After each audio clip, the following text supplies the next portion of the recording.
Welcome to Motivation at Hand, Ma. To know is to know how. Make your foot the foot that counts. In a land where politics fiercely clash, the sun and moon prepare to dance. Shadows cast on capital's ash. Nature's spectacle amidst the stance. Solar wonders in the heated debate, while lunar whispers fill the night. Both celestial bodies share their fate. In a country torn, seeking the light, eclipses come, as tensions rise. A reminder that cycles renew. Perhaps these sights in the skies prompt reflection, perspectives anew. This month, both the sun and the moon are set for eclipses, though witnessing both could present a challenge.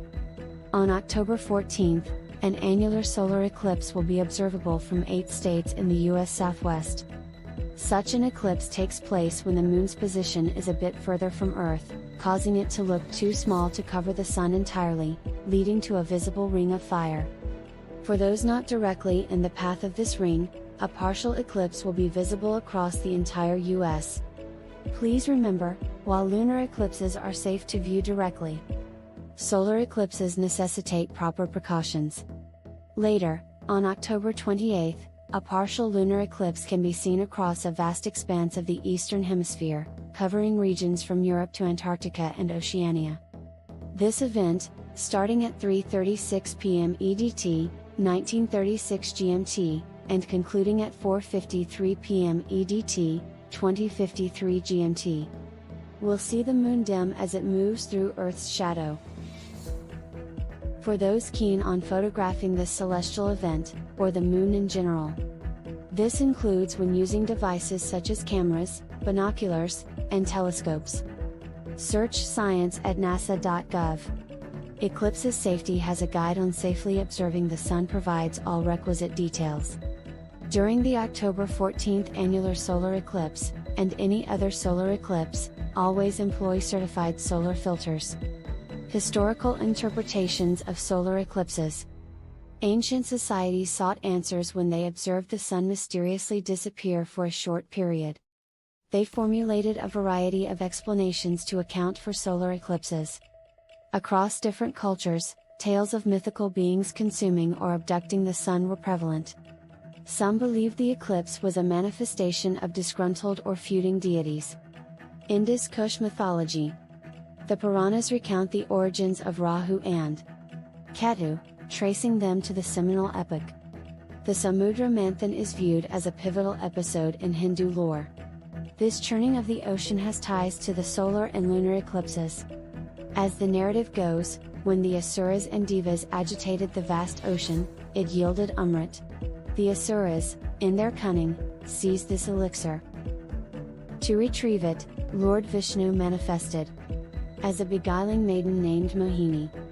With her charm, she swayed the Asuras, and having secured the Amrit, Mohini proceeded to share it with the Devas.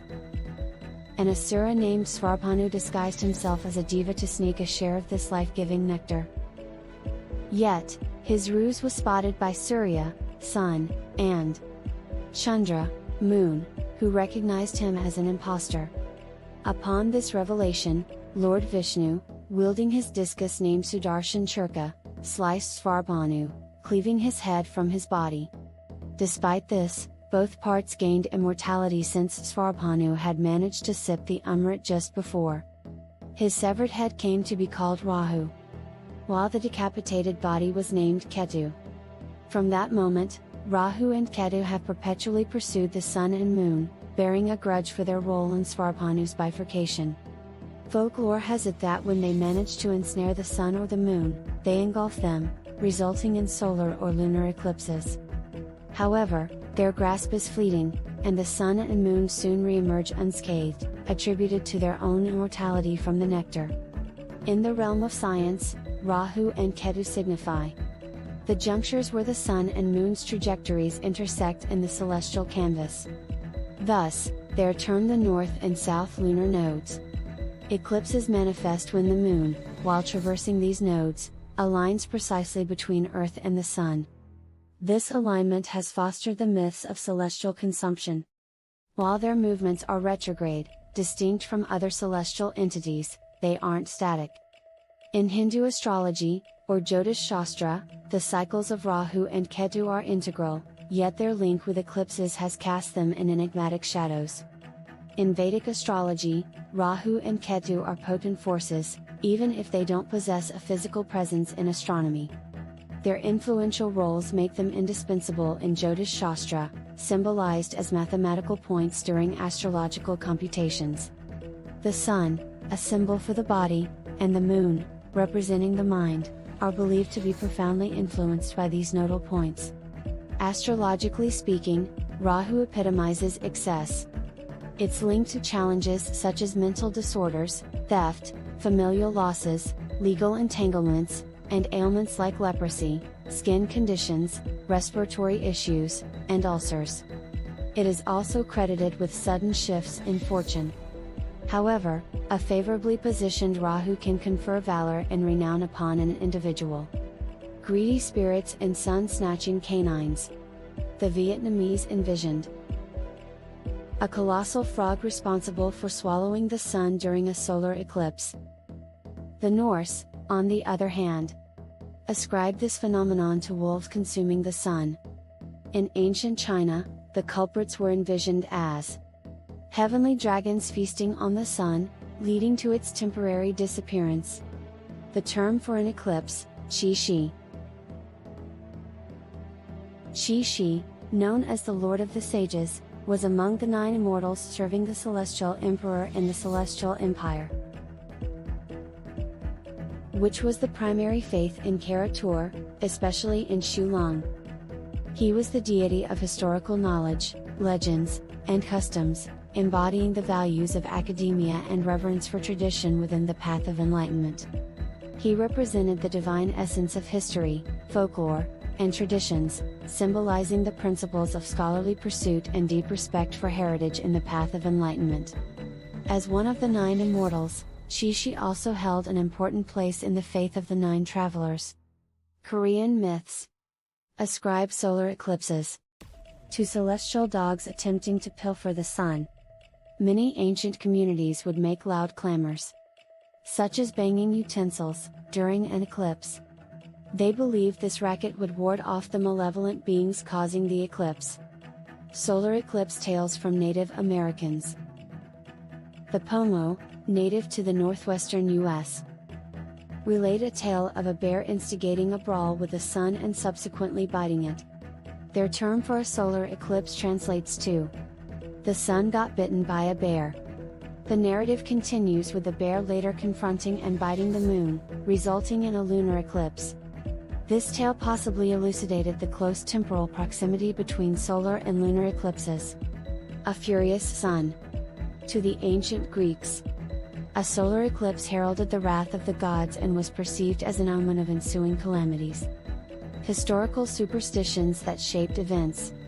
The Tewa tribe, indigenous to New Mexico, saw the solar eclipse as an indication of a vexed sun, which, they believed, retreated to its underworld abode. Sun-moon disputes. In Inuit legends, a disagreement between the sun goddess Melina and the moon god Anningen resulted in Melina distancing herself. When Anningen caught up with her, a solar eclipse ensued. For the Batamaliba, residing in Benin and Togo, an eclipse indicated a celestial disagreement between the sun and moon. They believed terrestrial peace and conflict resolution would pacify the clashing celestial bodies. Contemporary solar eclipse beliefs.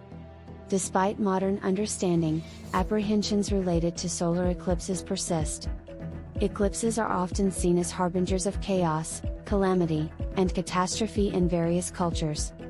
Consequently, in some cultures, they're advised to remain indoors during such events.